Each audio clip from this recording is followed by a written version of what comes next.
Here are tips for you to make the most out of it.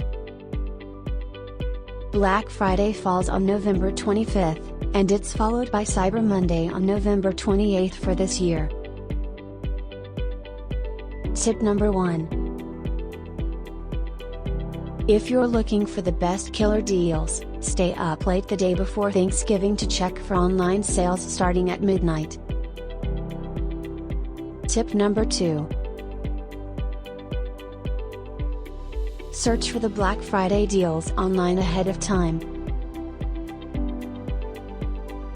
Tip number 3.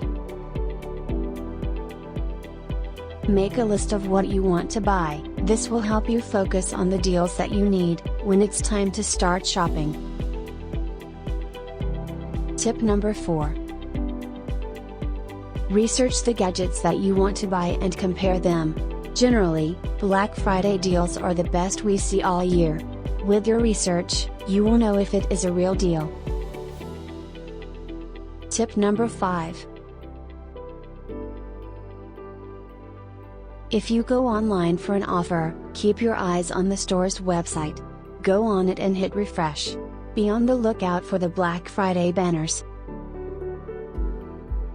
If a deal sells out, start looking at other stores like that one. They will probably have the same deal or one that's similar.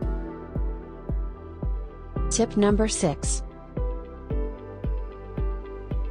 If you are going to buy tech products, usually you have another chance to get the best deal on Cyber Monday. Also, most of the Black Friday deals will still be discounted on Cyber Monday. Happy intelligent shopping!